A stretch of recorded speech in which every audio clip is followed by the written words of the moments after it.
Welcome to my in-depth guide on how to win armor duels in squad. Whether you're a rookie or an experienced tanker, understanding how to leverage your tank's strengths and how to outsmart your opponent is key to dominating the battlefield. In today's video, we're going to dive into tank positioning, angling, shot placement, and close communication. 4 essential skills that could mean the difference between life and death in a tank duel. Let's get started. First things first, let's talk about positioning. Positioning in a tank duel isn't just about finding a good spot to shoot from, it's about understanding the terrain, cover and sightlines around you.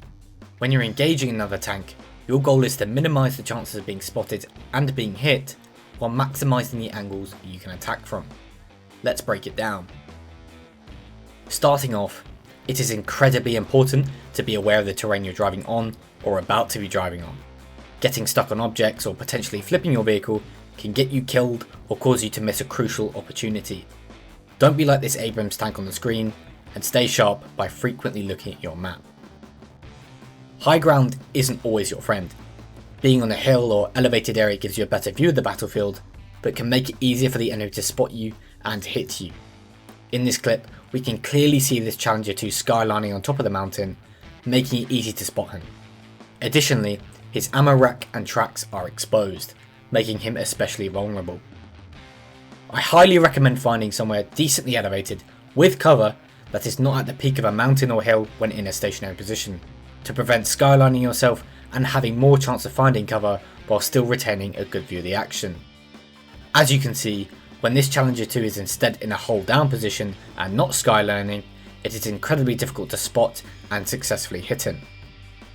Furthermore, despite penning the Challenger 3 separate times, the only critical component I damaged was the turret, and his health loss was minimal, whereas I suffered a complete destruction. When using cover, the hold down position is by far the most potent. Being hold down refers to having the entire hull of your tank concealed behind physical cover and only your turret being visible. In this position, it will take a minimum of 4 shots for the enemy to kill you from the front. When possible, always try to assume a hold down position. When moving around the battlefield, use cover intelligently. Buildings, large rocks and natural terrain provide great protection from enemy fire. But don't get too comfortable behind cover. You'll need to keep moving and adjust your position to stay unpredictable. Static tanks are easy targets.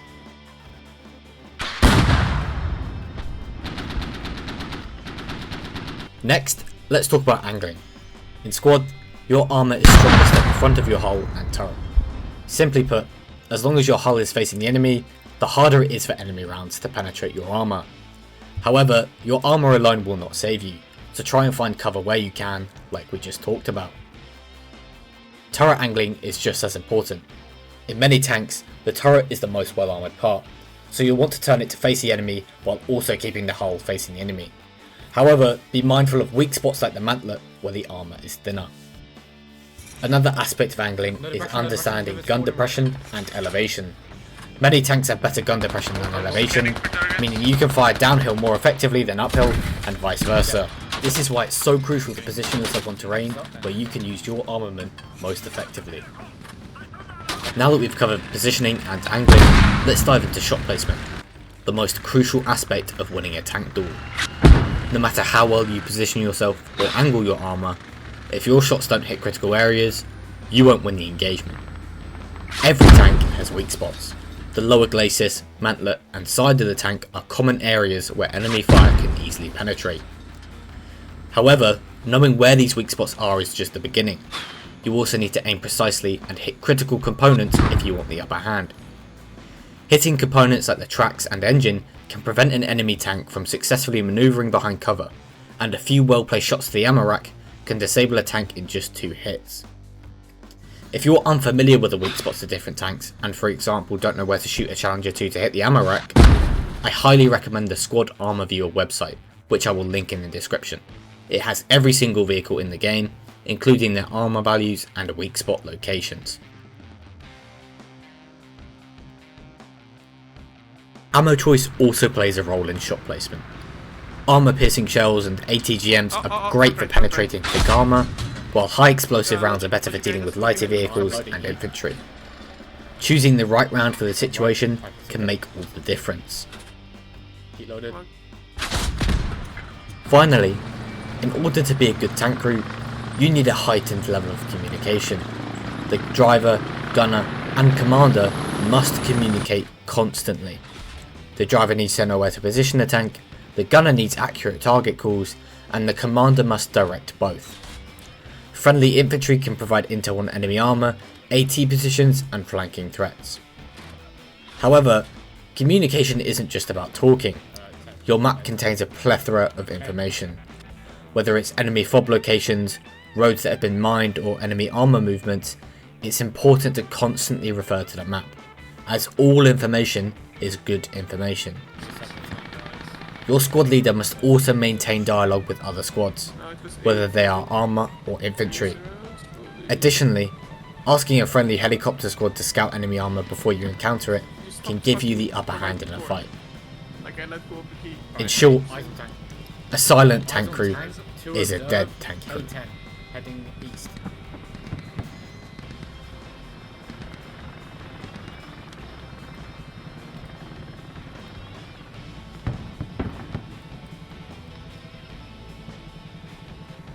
While mastering the 4 skills we just discussed is essential, avoiding common mistakes is just as important. Here are some errors to watch out for. Number 1 is staying in one spot for too long. I see it time and time again. Staying in one position for too long makes you predictable. Even if you're hidden behind cover, enemies will start looking for you and will flank your position. Always be ready to relocate or change your angle if you're guessing. Number 2 is overcommitment. Overcommitment is one of the biggest reasons armour is destroyed in squad. Whether it's pushing without infantry or being cocky, overcommitment will get you killed. Always plan for a potential retreat. If you're losing a tank fight badly, or you're low health from anti-tank infantry, if you have the opportunity to retreat safely, do it. You are far more useful alive than dead, and you're better off taking 5 minutes to repair and rearm than waiting 15 minutes for a new tank to spawn. You retreating and taking a different approach could potentially mean the difference between a loss and a win for the team.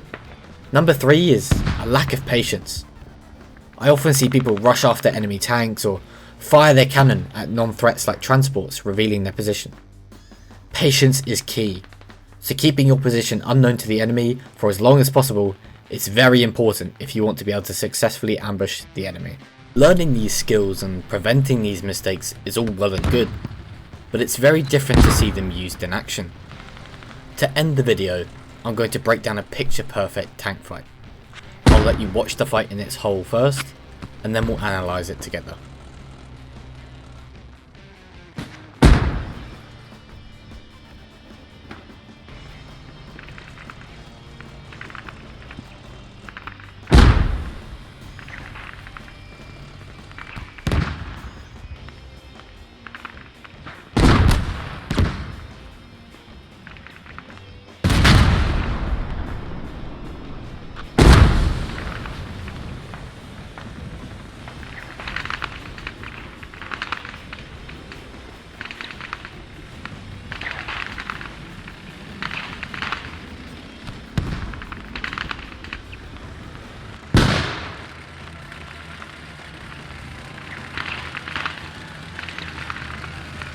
Now, that Abrams made that look really easy, but a lot of experience and rapid decision making went into this fight. Let's break it down. In this Abrams is myself gunning and my friend Captain driving. At this point, we are aware of the T-72 being around the corner due to information provided by teammates, but we are not aware of the 2 additional BMDs. We turn the corner and advance towards the enemy. At this point, I have spotted both the second BMD and the T-72. I hold my fire when I see the BMD, as in this situation, the tank is the biggest threat. The T-72 spots me and we engage each other at the same time. Seeing that he is in the open, I choose to track him to prevent him from reaching cover and going hull down. He bounces his shot off of our armour. At this point, we have the upper hand in the fight. Captain immediately backs us down the road we came from, and into a hold down position, while I shoot the T-72 a second time in the upper front plate, hitting his ammo rack. This results in the T-72 and the first BMD shooting at us simultaneously. The T-72 successfully hits our mantlet, but the BMD's ATGM hits the armoured part of our hull, preventing him from damaging us. Knowing both enemy vehicles need to reload, I decide to take out the tank. I deliver a finishing blow by sending my third armour piercing round through the upper front plate of the T-72, ammo racking him. The T-72 has now been eliminated from the fight. The first BMD fires another ATGM, hitting the ground. In response, I hit him with 2 armour piercing rounds to outright kill him. As he dies, the second BMD successfully hits us with an ATGM. At this point, we are weak and need to end the fight. Just before the enemy tank pulls up, I spot the second BMD. In a decisive blow to end this engagement, I send an armour piercing round through the top of his hull, ammo racking him. In this fight, we successfully used all 4 of our essential skills to win the engagement with ease and speed. We successfully communicated with the wider team to locate the tank. When engaging the enemy, we angled our armour towards them at all times and assumed a hold down position when possible, resulting in the enemy bouncing several shots. And finally, we used precise shot placement to give us the upper hand and kill the enemy vehicles as fast as possible. I hope that this example makes it clear to you as to why I chose to list these 4 skills as the most important. By mastering positioning, angling, shot placement and communication, you'll be well on your way to dominating tank duels in squad. Remember, tanking is all about thinking ahead, using your environment and exploiting weaknesses. Stay adaptable, keep your wits sharp, and you'll be the one coming out on top. And finally, remember that practice makes perfect.